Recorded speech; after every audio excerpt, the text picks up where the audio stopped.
IHP Média, la chaîne qui vous édifie. La délivrance, ce n'est pas ça la délivrance. Et l'oko oyo bimi na molimo, et koti na molimo, na bozoto et bimakate. Et l'oko koti na molimo, na bozoto et bimakate. Notre Dieu est capable de faire tout sauf rien. Zambe na biso to sambe la. Azaka na makoki ya osala nyoso sauf eloko te. Na pesi biso exemple moko, pasteur azosa la moto délivrance, abandi ko pakola mafuta na nzoto. Wana eza faux délivrance. Pasteur azosa la moto délivrance, on laisse moto foufou. De tout le monde na image sur internet. Ça ce n'est pas la délivrance. Délivrance c'est un changement de vie. Pasteur Jamoro zo moto simbiye na mona pasteur mo sur internet azosa la délivrance, azumi tamisi moto libanga na nzoto. Non, libanga na nzoto te. Ça, ce n'est pas la délivrance. On a un spectacle, pesa bondoki. Mais azotan la combo à Jésus. Mais Bible lobi mukola suka. On a mitoloko, eza lokuta. Bible lobi mukola suka, batu bakoya na kombo na ngai. Batu bengana ki ba demo na kombo na yo, to sambela ki ba malade na kombo na yo, kola kolobake na tikala koyeba bino te. Il y a des gens qui font l'aventure avec le nom de Jésus. Jésus, toi la barre Jésus. Il y a plusieurs Jésus. Pourquoi ça bango bateau ba Hollande biso combien de Jésus parce que bateau nous sommes vendu à Bibon. On a qu'un place mon bo ba isinga babi na na masasi na nzoto. Masasi wana ya mundo kinini. Donc so moni mutu babi mise masasi. Masasi wana koti ndenge nini? Masasi uchu wana. Ese mutu ro mise masasi na nzoto. Ça c'est un monde qui est moulaï, c'est ça les problèmes dans nos églises aujourd'hui. Mais quand tu as un document, c'est quoi ça là? Mais écoutez, non mon limite. Qu'est-ce qu'il faut que nous prenions mon limite sans trace? Qu'est-ce que nous sommes en trace dans d'autres? Qu'est-ce que place ma trace en opé il faut signer une opération que dans l'hôpital batonga, bataki masasi. C'est impossible, ça ce n'est pas la délivrance. On a faut traiter ça, ce n'est pas la délivrance. Ça, ce n'est pas la délivrance. On les a aventure, on a bagé. Et ça, délivrance. Je vais vous expliquer quelque chose. Vous devez ce que n'est pas à travers la bandoki. Na kati ya malikaripo, na kati ya bondoki za la kaboy. Ngana za mutabakis. Bailinga kaya mutu moko bandoki babebisi nake nakangi kaka esprit wana aza collègue na nga esprit nakangi yango mais biso tokanga ba esprit te nous sommes appelés pour chasser les esprits et loko bakangi ekoko fungwama yango mona mutu basaelie kopa kokanga mobile après 2 ans mobile ko se saeli ezongi ekozonga parce que bakangaki. IHP Média, la chaîne qui vous édifie. Bonjour fidèles internautes, bienvenue sur votre chaîne IHP Média, la chaîne Bino et Kokana Biso, chaîne Pesa Bino, témoignage à Malamba, conseil à Malamba, prédication à Malamba. Pourquoi pas je dis merci à maman IHP Média, maman Place aux Annes, pourquoi pas ma mère, elle s'appelle maman Janine Kabedi na Katali, la maman Tema Mounena, maman Bota Florence, pourquoi pas mon père Liki Kaembe. Et l'autre, un grand homme de Dieu qui s'appelle Felingo Diakongolo. L'autre, sur la vraie délivrance. La vraie délivrance par rapport à Katina Katia Moutonné, Zaraba, les délivrances, tout le monde a l'élo, Banyama, Baobimananzo. Est-ce que les arcs spirituels, les bon, les bibliques, Moutouassa les délivrances, sans aligoro, Moutouassa les délivrances, Koussou Bazo Bimae. Est-ce que le vrai délivrance, c'est Zakaka, faut biloko bimanzoto. Avant tout, banda na pesa merci pour andimi ko kota katina chaîne biso et IHP Média. Bonjour papa. Bonjour maman. Mikole belé hein. Non, tozali to monaki bato belé bazoleka na internet. Baalo ba makambo esengeli te boyaka na bandoto to lotaki to salaki.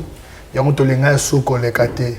Mais Nangola Nzamba sali biso ngolu to ya so pambola bana Nzambe lelo babio linga suko le kana IHP Média te batu bazo luko awa babi pasteur akenda voyant azomona na te non to pema ki mukie parce que un serviteur de Dieu c'est un messager toyaka soki message eza lokola nkolo apesi biso message ya oyebisa libota bana nzambe totalisa bana nzambe délivrance ya solo parce que Bible lobi mon peuple périt faute de connaissance lokola bato babungi mwa muke yango nkolo atindi biso toya ozongisa bato na nzela. Merci Daddy. Avant de côté en émission, moi 1 minute à prière et ça biso. Ozolanda biso to sambeli Elohim to peso merci Adonai. Opesi biso tango malam to partager zala na biso du début jusqu'à la fin de l'émission. Pambola litoye koyoka biso na kombo na Yehoshua. Amen. Amen. Daddy, Daddy. Le tolobela sur le vrai délivrance. Toki musika te toto mona image mo to le kapeka na HP. Moto basali délivrance libanga bimi. Est-ce que moto soki eloko aneza spirituel? Est-ce que comme physique bodon to moni on peut dans libanga za ki babi libanga za ba sali pe prière libanga bimi. Merci beaucoup Nzamba Pambola bino. Délivrance d'abord ezanine. Parce que les gens ne connaissent pas la délivrance, c'est quoi? La délivrance, c'est un changement d'état. C'est ça ce qu'on appelle la délivrance. Délivrance, c'est un concours. Délivrance, c'est un spectacle. Délivrance, c'est une cérémonie. Attends, tout le monde a dit que foufou mingi. Soit comme il y a le sous mingi, c'est la délivrance. Donc, délivrance, c'est un changement d'état. Nous avons un problème dans le monde. Kobimisa biloko eza délivrance, ce n'est pas ça la délivrance. Et loko oyo bimi na molimo et koti na molimo na bonzoto e bimakate. Et loko koti na molimo donc mais quand on peut expliquer na bonzoto e bimakate. Notre Dieu est capable de faire tout sauf rien. Nzambe na biso to sambelaka. Azaka na makoki ya kosala nyonso sauf eloko te. Na pesi biso exemple moko pasteur azosa la moto de délivrance abandi ko pakola mafuta na nzoto wana eza faux délivrance pasteur azosa la moto de délivrance ole sa moto fufu ne tozomona na ba image na internet ça ce n'est pas la délivrance. Délivrance eza changement ya vie. Pasteur jamais rose moto simbié na mona pasteur mo na internet azosa la délivrance azum tamisi moto libanga na nzoto non libanga na nzoto te. Ça, ce n'est pas la délivrance. On a un spectacle, pesa bondoki. Mais azotan la combo à Jésus. Mais Bible lobi mukola suka. On a bituluku, eza lokuta. Bible lobi mukola suka, batu bakoya na kombo na ngai. Batu bengana ki ba demo na kombo na yo, to sambela ki ba malade na kombo na yo, kola kolobake na tikala koyeba bino te. Il y a des gens qui font l'aventure avec le nom de Jésus. Jésus, wana, toi la baba Jésus. Il y a plusieurs Jésus. Quand sabango bato ba Hollande biso combien de Jésus parce que bato muso ba vandi abibon ba ngana kenda place mobo ba isinga babi na na masasi na nzoto. Masasi wana ya mundoki nini. Donc so moni mutu babimisi masasi. Masasi wana koti ndenge nini? Masasi uchu wa. Esi mutu ro mse masasi na nzoto. Masasi wana ya mundoki ya mulai ya bon c'est ça. C'est ça le problème dans nos églises aujourd'hui. Mais na kata bondoki masasi ko ozala. Mais qu'est-ce que écoutez qui na molimo ti kasi faut que na na molimo sans trace kasi babimi so ma trace dans zoto kasi place ma trace ngo pe bimi faut signer tika le opération que na hôpital batonga batiaki masasi c'est impossible batia mutu masasi dans zoto pasteur ya bandi ko se mutu na bimi si masasi non ça ce n'est pas la délivrance on a faut traiter ça ce n'est pas la délivrance ça ce n'est pas la délivrance on les a aventure na magie et ça délivrance te Daddy, to soulever lo moko na inatuna yo. Moto yo oyo aza milimo mabe quelque part autant sous ba cheblo na nzoto. So aza pour sa délivrance et que c'est passé ndeni pas comprendre que ndé nazabo nazaki na mam na nzoto longwe. La Bible déclare sur mon nom vous chasserez les démons. Ba démon ba makana kombo na Yesu. Na oyo azana milimo mabe. Na oyo ba chebilo. Na oyo ba cheli gogo na mbiswana. Avec le nom de Jésus, mon limo mabe kendaka. Tant mon limo wana ezokende, ezomema na biloko na ye chaki. Tant ozobanga na kei wana akei. Ezatenge akende na ligogo de lima no. quand vous chassez les démons dans le nom de Jésus, quand on a combo na Yesu wana nyos sani. Ezo binezo kende. Ola ba prophète ba mona ngo avandi bo ma sœur yo na moni ozana nyama bo na libumu. Ngana na mona ska prophète amoni nyama te, pona na mona nyama te. Mais tozo mona on a ba réseaux sociaux bazo bimisa neti mutu msusu abi azali na maladie atamboli pa ba docteur, atamboli pa banganga. Maladie ane mona inte marqué par pasteur pasteur moko a prier et puis que yo ba sala oboy. Ba kena ngope na hôpital ba bimisi ngope. Oh oui, là écoute-moi. Na cause en appendicite. Mais bon parce que chaque dernière maladie, il y a un esprit. Attends na sima ya rim o, boli mo na sima ya rim. Utonga na appendicite. Likolo ya appendicite on a satana koti. Et là bato ba opéra ba appendicite babika. Et là mutu musoko na appendicite bondo ke koti na kadi. Ba ke ko opérer akufi. Tuku sambela nzambe. Oza na appendicite. Tolongoli nde molimo ya liwa. Ake ba opérer maladie depuis normal. Normal. Ça c'est normal. Appendicite de bimaka, hernie de bimaka, qu'il se bimaka. Mais n'y a que bimaka te, moussele que te bimaka te, les gogo de bimaka te. Là ce n'est pas la délivrance. La vraie délivrance c'est quoi? La délivrance c'est le changement d'état. Vraie délivrance, délivrance c'est le bosso et yaka na muto andimé na yesu. Non, offrande. Délivrance offrande des alliances. Ce qui n'est pas pasteur avant délivrance c'est offrande, azam muyibi. Pasteur, si c'est une offrande na délivrance, il faut voir la bouteille. Dieu peut donner la directive. Na makambo nzambe obligatoire za la rater. Biso avant la délivrance, il faut se maintenant quitte sa plastique, te wana nzambe te. Osombi fiche. Avant la délivrance, na pas la fiche. Fiche dans la délivrance te. Et ça y a consultation. Mais bien peut pas le bien pasteur yo pour monter une église comme un hôpital ou bien dernier pas son ba fiche à remplir fiche c'est à remplir fiche te à sombi fiche à sombi droit à consultation est-ce que c'est biblique biblique il y a ce bando les émissions te oui les émissions ça va les émissions te mais toi moi peut toi ba makamne za te pour makamne to yeba nzambe par rapport à la bible ça message yo peut toi non, il y a comment jamais la Bible. Quand c'était Yesu à l'école mission te Yesu à l'école la radio te. Mais ça fiche il y a bon fiche c'est tout dire to soutenir émission. Pour monter la mission émission wana to futa kimbongo pour les cas. Ko yana yena sombi c'était pour ça rappelle la montante. Aya apesa balasima to les cas pour bato musuba sani balanda. Donc c'est ça. Na monto aza mbongo affiche te. To yamba kaka. L'évangile c'est gratuit, mais l'évangélisation ça demande l'argent. Bon l'argent l'évangile c'est gratuit. Attends maman journaliste non la na Simon c'est encore coca. Quand on a fait on sait un bon crédit. Donc l'évangile c'est gratuit. Oh biso c'est biblique te oh bino biso ça musala ekomami na makomi. Biso ça musala ekomami na makomi te. Et biso c'est biblique te. Biso ça musala c'est biblique. Passer message c'est moi qui passe. Mais la biblique, tous les gars, c'est pas une chose biblique. Et bon, je suis ça qui fait la biblique.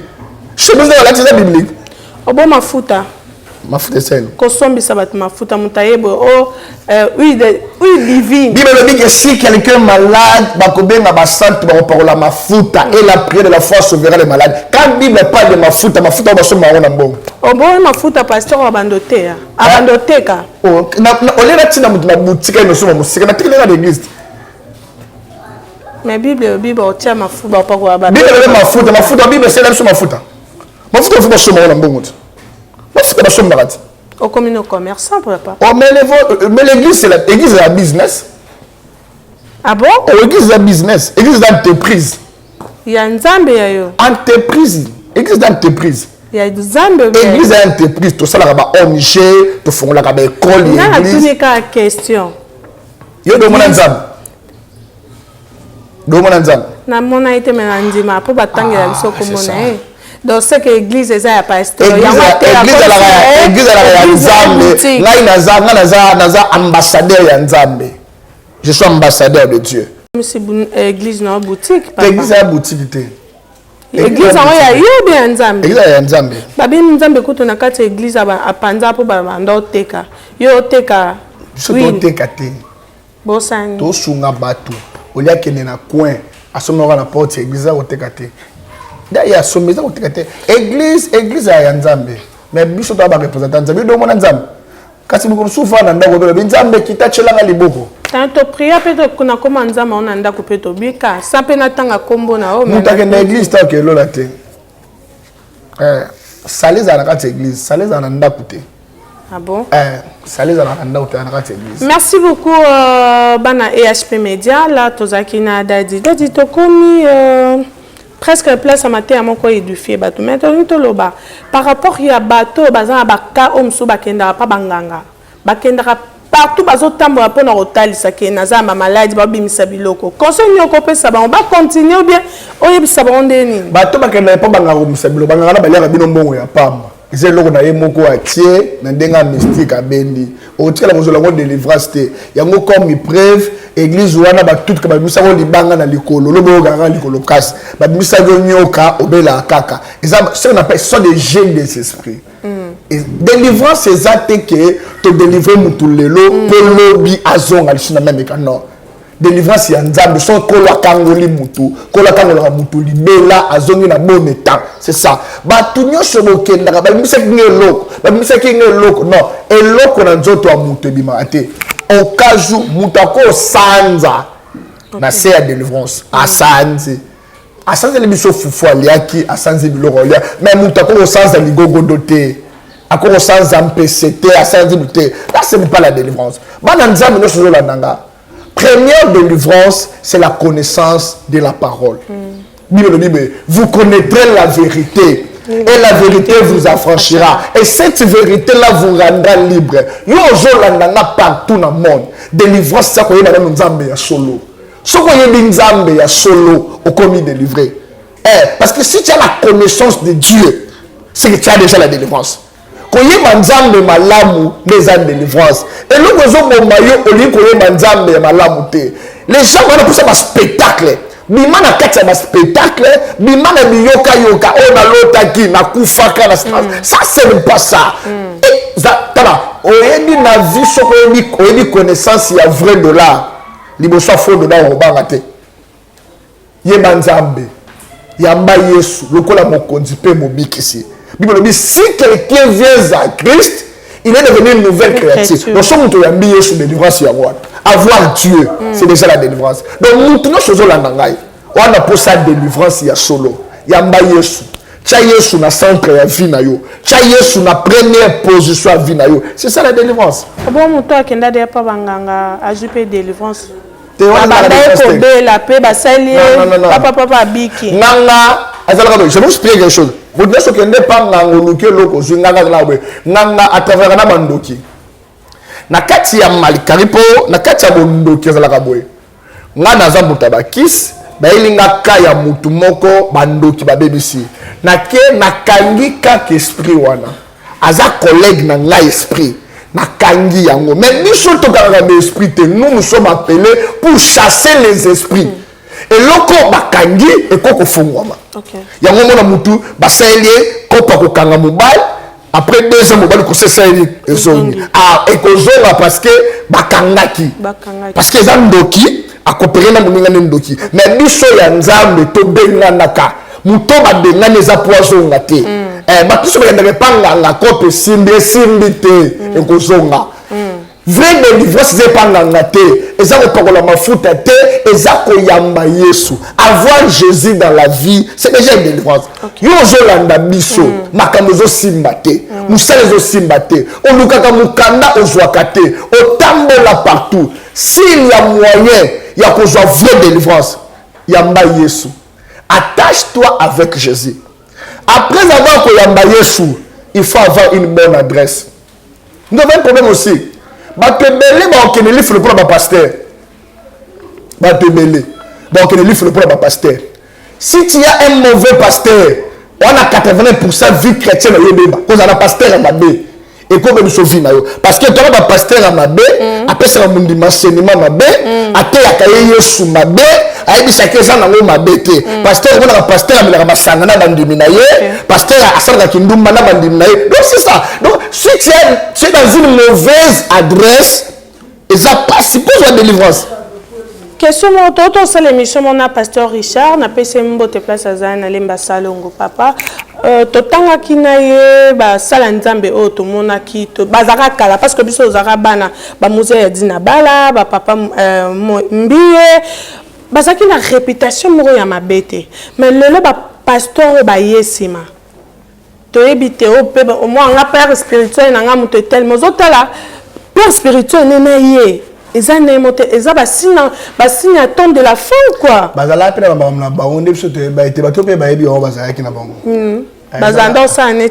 Par rapport à l'autre monde, le pasteur rebelle, mais nous sommes au temps de la fin. Nous sommes au temps de la fin. Ça annonce que Elohim revient bientôt. Tom n'attend pas souka parce que Yesozoya. Yesozoya. Nous le bimou kola souka. Basakula lokuta bagobima. Mukula souka. Donc maman zolanda ngai. So moni pasteur ba filmer mutakala asali to sala ki pédé. Et bien tu so les bakouté aucune église ça montre que nous sommes au temps de la fin. Atika la fidèle quand l'église on a papa na e. On a numéro pasteur na numéro nzambe. Ngana openga mukono kanga Yesu na hotel. So la kangi Yesu na beko nde na pengwe. Kola boko la biso. Ngana openga mukono kanga Yesu na hotel. Dans mon numéro atika la fidèle église. Na numéro Yesu te. Na bala la sebe la numéro ngate ba numéro Yesu. Parce que c'est normal pasteur azana musunya koko koyana. Non, et pas musali nzambe li soumé za libako za vite. OK. Avec un pasteur qui vit dans le péché. Pasteur moi me la masanga chaque jour. Aswa kabasi chaque jour. Mundi lui a dit que pasteur na biso admala maman mukambi do ba yebi là il faut quitter cette église là. OK. Pasteur peut tomber et tant qu'il est humain azongeli nzambe. Là c'est normal. Muto akoyina yatika na masumu. Te muto nzamba la nzamba mawa. Bible dit si vous confessez vos péchés, il est juste et fidèle pour vous pardonner et pour vous purifier. Nzamba la nzamba ngolo. Ce que okoyi ozongeli azongela kabiso. OK. Merci beaucoup tout le monde au Bandol Andabiso. Pourquoi pas je vois Papa Dédé, hein? Papa Dédé, c'est ma caméra. Et puis, na kata montage Nabiso. Charlie Kanga, ma boko na onde souka, hein? Ma boko na souka. Je vois encore Jérémie, hein? Ben ake mokambi. Il y a moi na ASMB, je vois maman Sarah, yepe mokambi. Na pesi bana ASMB nyonso. Mbote na nga bino mingi dadi. Moi, les lobasuka na bato ba Hollande. Parce que adresse église, au petit numéro na. Zamba Pambola bino. Tout ça, prophète, il y a internet, c'était. Zamba ça, ça la rane internet, église de internet. Ali a mbona, offre na zo na Western, na Ria, na Monogram, pasteur gars internet. Tout ça, pasteur internet, c'était. Un pasteur faut avoir l'adresse. Exception na commune ya Ngiringir, avenue Musamba numéro 26. Jusqu'à Tokamba. Je suis prophète de ministère, mais je suis pasteur parce que je dirige l'église. Je suis pas bon. Si on a posé ça, c'est une vraie délivrance. Je suis il y a Magogo doté, il y a PCT, il y a Nyokate. Délivrance originale.